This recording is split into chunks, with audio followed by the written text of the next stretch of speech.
Bahan digital memperkasa pendidikan negara.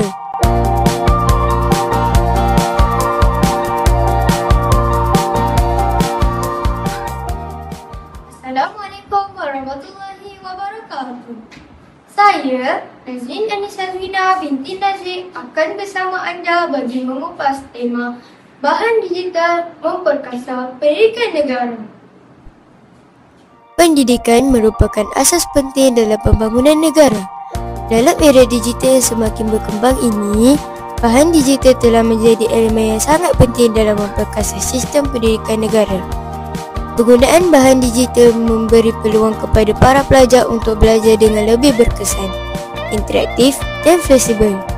Bahan digital bukan sahaja melibatkan buku elektronik, tetapi juga aplikasi, video pembelajaran dan sumber dalam talian yang boleh diakses pada bila-bila masa dan di mana sahaja.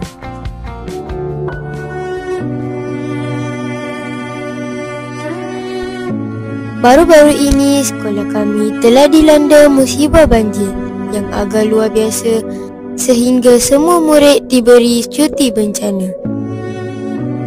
Pada masa cuti bencana tersebut, guru-guru telah pun diarahkan untuk menjalankan pengajaran secara PDPR. Penggunaan bahan digital sememangnya memudahkan proses pengajaran dan pembelajaran murid walau di mana mereka berada.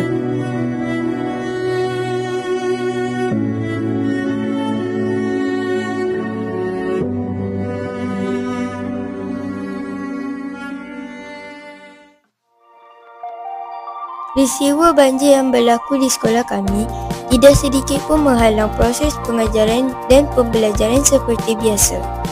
Dengan pelbagai sumber bahan digital, sesi pembelajaran tetap dapat diteruskan. Antara bahan digital yang amat memberi manfaat kepada warga istimewa 1 adalah Pelantar Dilema, yang merupakan platform perkongsian dan kolaborasi yang menyediakan ruang untuk para guru mengetengahkan idea-idea dalam pendidikan.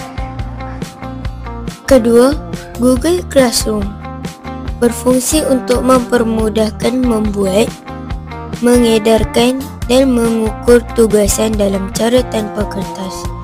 Ianya dapat menyelaraskan proses perkongsian fail antara guru dan murid. Ketiga, YouTube. Video pembelajaran di YouTube dapat menyediakan penerangan yang lebih mendalam mengenai sesuatu topik. Keempat, aplikasi Quizizz merupakan alat pembelajaran kendiri yang membolehkan setiap murid meraihkan pencapaian dan keupayaan masing-masing.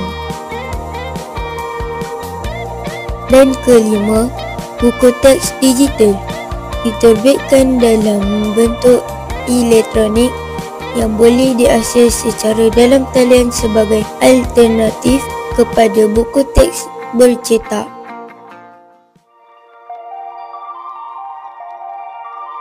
Kesimpulannya, bahan digital memainkan peranan penting dalam memperkasa pendidikan negara dengan meningkatkan akses, keberkesanan dan kualiti pembelajaran sejajar dengan perkembangan teknologi dan keperluan masa depan. Oleh itu, pelaburan dalam pembangunan bahan digital harus terus dipertingkatkan dalam memastikan sistem pendidikan negara kekal relevan dan berdaya maju. Sekian dahulu daripada saya. Terima kasih.